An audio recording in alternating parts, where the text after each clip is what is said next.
Despite what it might look like the next few minutes, this is not my first open mic performance. This is my second open mic performance.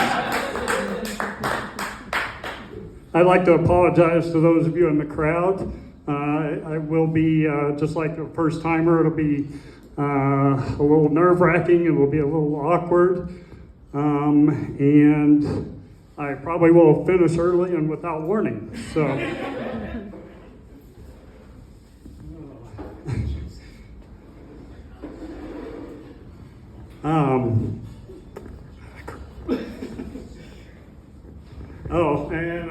So if I do become famous at some point, fortunately you won't be able to tell people that you were here for my first time. You could tell them it was my second, but to be honest, that just sounds a little desperate. So I did turn 50 years old earlier this year, and for the first time in my life, I am completely unsupervised. I did get divorced, so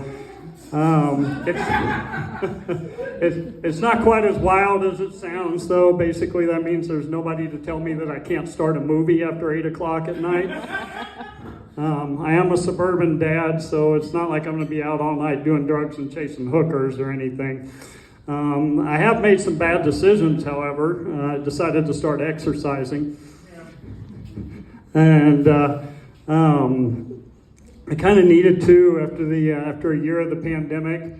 I was a little over 200 pounds, and unlike Justin, I'm not 6'4", so you start putting those numbers into those BMI calculators, and they were not impressed at all.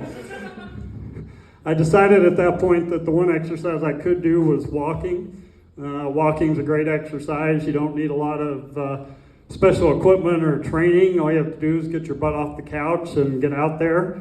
I do have some advice for those of you who've never walked before, for exercise, I mean. If you decide you want to walk 5 miles, at some point about halfway, turn around and go back the way you came. Learned that one the hard way. Just walked 5 miles for the first time in my life. I was tired, hungry, and stranded 5 miles from home.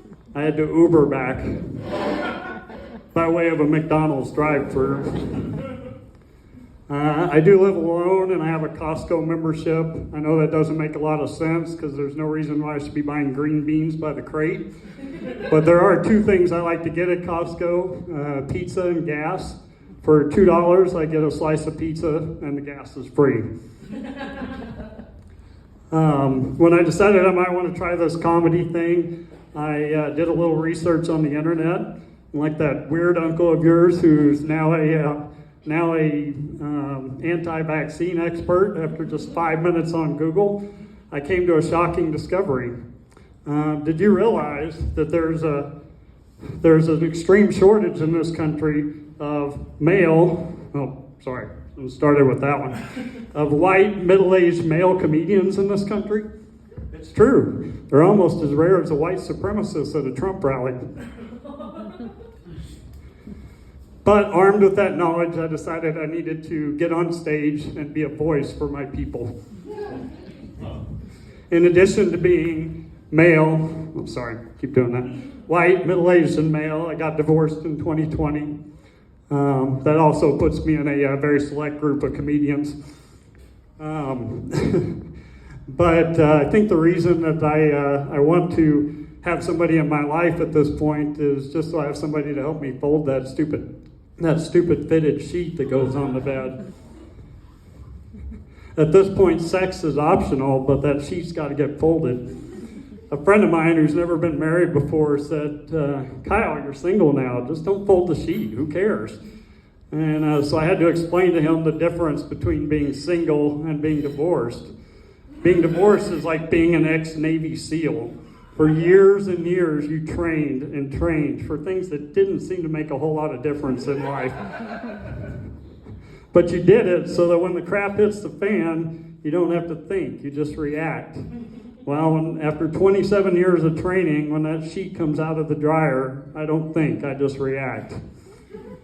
I have started dating again and met a great woman, and We've been dating for a while now. She's here tonight. Maybe the one person we won't see on the stage.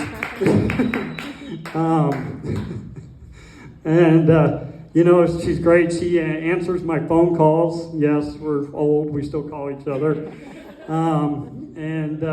She doesn't pass out at the sight of me naked. I realize as my time's about done here tonight that I'm leaving quite the mental image in your heads by saying that. But it could be worse. 2 years ago, there was 50 pounds more of me to imagine. Thank you.